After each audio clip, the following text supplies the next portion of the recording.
السلام علیکم. آپ دیکھ رہے ہیں اس وقت خیبر اسٹوڈیو. ہم بات کرتے ہیں کورونا وائرس کی جو آج کل پوری دنیا میں پھیلا ہوا ہے.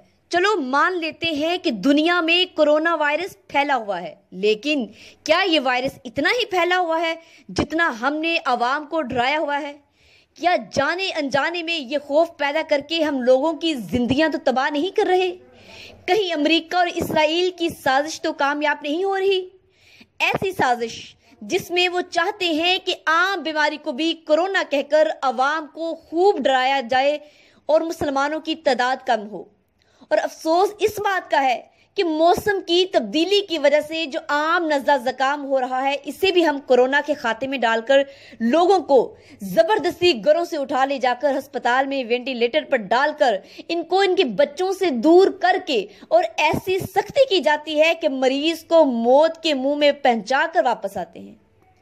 اب سوال یہ ہے کہ آیا کہ جن ڈاکٹرز کو ہم مسیحا مان لیتے ہیں، کیا وہ واقعی ہی مسیحا ہیں یا اسرائیل والی ڈیوٹی وہ نبھا رہے ہیں؟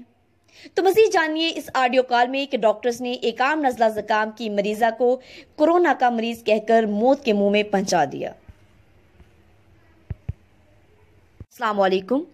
آپ دیکھ السلام علیکم. السلام علیکم. وعلیکم السلام. سر یہ عشرت بی بی کا نمبر ہے؟ ہیلو. نہیں، ان کے ہسبینڈ کا نمبر ہے. ٹھیک ہے سر، میں ڈپٹی کمشنر آفس ساؤتھ کی طرف سے کشمالہ قادر بات کر رہی ہوں. کون بات کر رہی مجھے Kashmala Qadir from deputy commissioner office south. جی ٹھیک ہے سر، مجھے یہ پوچھنا تھا کہ عشرت جو ہے وہ اپنے آپ کو کوارنٹائن کیا ہوا ہے انہوں نے یا کہیں ہاسپٹل میں ایڈمٹ ہیں؟ وہ تو اللہ کے پاس چلی گئی ہیں. سوری، کب سر؟ 2 دن ہو گئے. کرونا کی وجہ سے ڈیتھ ہوئی ہے؟ نہیں، قتل کیا گیا ان کا.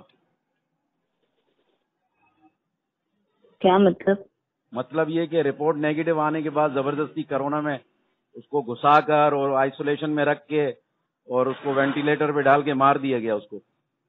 کہاں پر؟ میرے پاس پروف ہے، میرے جیب میں ابھی بھی لیے پھر رہا ہوں، لیکن کوئی سنوائی نہیں ہے کہیں پر بھی.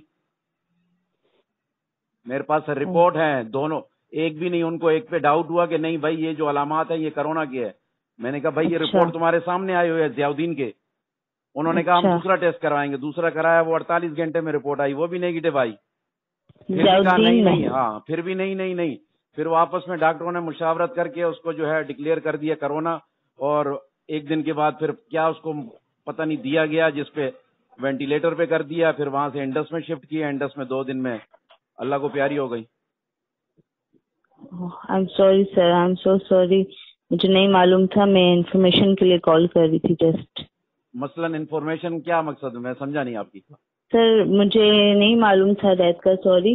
مجھے جسٹ میں اس انفارمیشن کے لیے کال کر رہی تھی. رپورٹ بھی دے دوں آپ کو، وہ جو نیگیٹو کے ہیں وہ بھی بتا دوں. ہونا تو خیر کچھ نہیں ہے. نہیں سر، یہ تو آفیشیل نمبر ہے، سوری میں تو یہ کچھ نہیں کر سکتی. پھر بھی میں ایک تو اب پتہ نہیں دل کیسے ٹھنڈا کروں. آپ لوگوں کا جو فون آ جاتا ہے تو کہیں نہ کہیں دل کا غبار نکال لیتا ہوں. ایک بالکل کمر توڑ دی ہے. جوان بچے ہیں، مقصد 2 بچے ایسے ہیں جن کو پڑھا رہی تھی. ایک BDS کر رہی تھی اور ایک سافٹ ویئر انجینئرنگ کر رہا تھا بیٹا. ایک 18 سال کا بیٹا ہے، ایک 20 سال کی بیٹی ہے. اب مجھے بتاؤ ان کا کیا کروں گا میں؟ میری پڑھی لکھی وائف تھی. کیا کہہ سکتے ہیں سر؟ میں جیب میں لیے پھر رہا ہوں. اپنے ضیاء الدین نے رپورٹس وغیرہ دوبارہ دکھائیں جا کر؟ اب کیا کرنے دکھا کر میڈم؟ مقصد یہ ہے کہ وہ دنیا سے چلی گئی. اب کیا ہونا ہے؟ اب کچھ بھی نہیں ہونا ہے. ہمیں نہیں ہے پتا، ہماری پیدائش سندھ کی ہے. ہم نہیں دیکھتے ہیں دنیا داری میں کیا ہو رہا ہے. کچھ بھی نہیں ہونا ہے میڈم. صحیح بات ہے. ٹائم ضائع کرنا، روزے میں اپنے آپ کو پریشان کرنا، اس کو آئسولیشن میں ڈال کے پھر ہمیں پورا دن روزے میں خوار کیا کہ جاؤ کوئی ہاسپٹل ڈھونڈو اس میں شفٹ کرنا ہے. ہم کرونا کا مریض نہیں رکھتے. بھائی کرونا کی مریض تو وہ ہے ہی نہیں، تم لوگوں نے جان بوجھ کے کر دیا. 2 رپورٹ تمہاری اپنی ہے، تم نے ڈکلیئر کر دیا کہ یہ نہیں کرونا ہے. مجھے بتاؤ نا، وہ رپورٹ تو بتاؤ مجھے جس میں تم نے یہ کرونا. وہ رپورٹ تو دو. یہ نیگیٹو تو چلو میں نے کسی طریقے سے آپ لوگوں سے نکلوا لیے. مجھے پازیٹیو والے بھی تو ذرا دکھاؤ نا. صحیح. لیکن نہیں وہی ہوا، ہم سے تو کہیں ہو نہیں سکا، بھاگ دوڑ ہم نے کی بہت. انہوں نے بھائی وہ انڈس میں رات میں ایک بیڈ کا انتظام کر دیا اور وینٹیلیٹر کی حالت میں شفٹ کیا. وہاں شفٹ کرنے کے 2 دن بعد وہاں سے پھر ایک الگ لالی پاپ ملتا رہا. 2 دن انہوں نے ویڈیو کال پہ اشارتاً باتیں کروائی ہماری. بس وہ 2 دن کے بعد جو ہے رات 2 بجے بلایا ڈاکٹر نے جو کاؤنسلنگ کرتے ہیں. بولا بھائی آپ لوگوں کو پتہ ہے آپ کیا تھا بھائی کیا تھا، وینٹیلیٹر پہ تھی اور جاں بھر نہ ہو سکی. اور اللہ پاک آپ کو صبر عطا فرمائے. میں اپنے پورے علاقے کے میڈیکل اسٹور اور جتنے چھوٹے چھوٹے کلینک ہیں سب کو میں نے ہاتھ جوڑ جوڑ کر کہا ہے کہ جو بھی آئے مریض برائے مہربانی یہیں علاج کرو، کسی بڑے اسپتال میں ریفر نہ کریں، کسی بڑے اسپتال کی طرف نہ بھیجیں. پتہ نہیں یہ کون سے. جی ناظرین، آپ نے ابھی عشرت بی بی کے ہسبینڈ کی کال سنی، تو بتائیے اب ان سب کا ذمہ دار کون ہے؟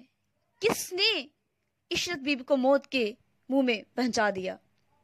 آخر کیوں ہم نے کورونا کو اپنے سر پہ اتنا سوار کر لیا ہے کہ ہم عام بیماری کو بھی جو ہے کورونا کے سر پہ ڈال رہے ہیں؟ آخر ان سب کے پیچھے کس کا ہاتھ ہے؟ کون سے شیطان ہیں ان کے پیچھے؟ اللہ اسرائیل اور امریکہ جیسے شیطانوں کو تباہ و برباد کرے جو مسلمانوں کی زندگیاں اور انسانی زندگیوں کو تباہ و برباد کر رہے ہیں. آمین. اللہ پاکستان کی حفاظت کرے، اللہ امت مسلمہ کی حفاظت کرے. آمین. پاکستان زندہ باد. مزید اس طرح کی ویڈیوز دیکھنے کے لیے ہمارے خیبر اسٹوڈیو پہ دیکھتے رہیے گا. والسلام. آپ کی بہن مہا شہباز.